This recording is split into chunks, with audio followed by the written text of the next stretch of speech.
보시는 7종의 동물은 시대와 지역에 따라 편차가 크지만 모두 인간에 의해 번식이 통제되고 사육되는 대표적인 가축에 해당하죠.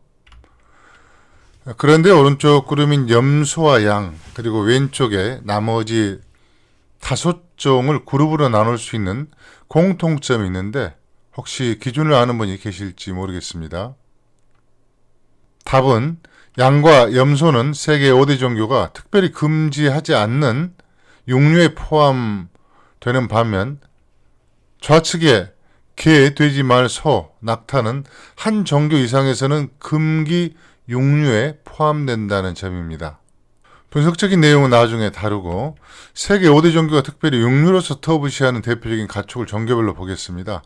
금기 음식 하면 이슬람교의 돼지고기, 힌두교의 소고기, 불교의 경우는 식물인 마늘, 부추 등 오신채가 생각날 텐데요.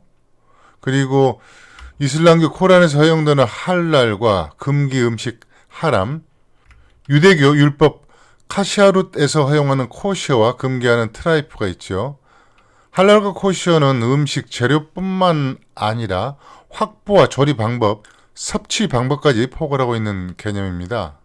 이슬람교는 돼지고기, 힌두교는 소고기, 이슬람교 원조격인 유대교 역시 돼지고기는 금기시한다는 점을 모르는 분은 많지 않을 것 같습니다.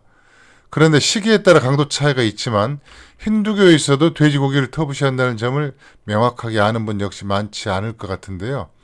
개시종교 등 신을 매개한 일반 종교와 달리 뇌과학, 자연과학 요소가 강하게 융합된 불교는 원론적으로만 보면 딱히 금기 음식이 존재하지 않을 수 있다는 점도 체크 포인트가 될 것 같습니다.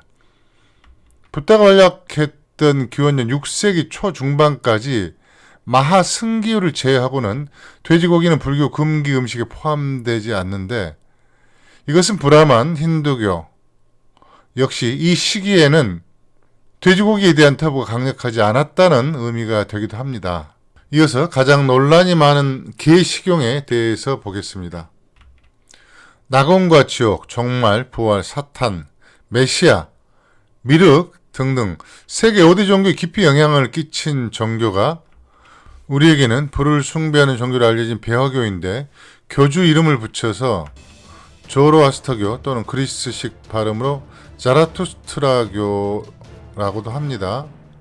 이른바 고등종교 중에서는 개를 신성한 동물로 취급한 유일한 종교일 것 같은데 그러나 여타 종교에서는 개는 거의 부정적 이미지가 강했죠.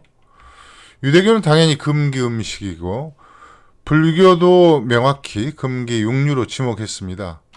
돼지와 같은 패턴인데 불교에서 금기 육류로 분류했다면 브라만, 곧 힌두교 역시 기원전 6세기에는 대체로 개 식용을 하지 않은 것으로 볼 수 있겠습니다. 기독교와 이슬람교는 스위스, 스페인, 캐나다, 모로코, 알제리 등 일부 지역에서 식용인 점, 개 도살과 판매 법률이 시행된 반증 등을 고려하더라도 부정적인 문화가 다수인 점을 종합해 금기 육류로 일단 분류하겠습니다. 다만 율법 또는 그에 준하는 기록물로 금지하지 않은 점을 고려해 흑백 이미지로 구분했습니다.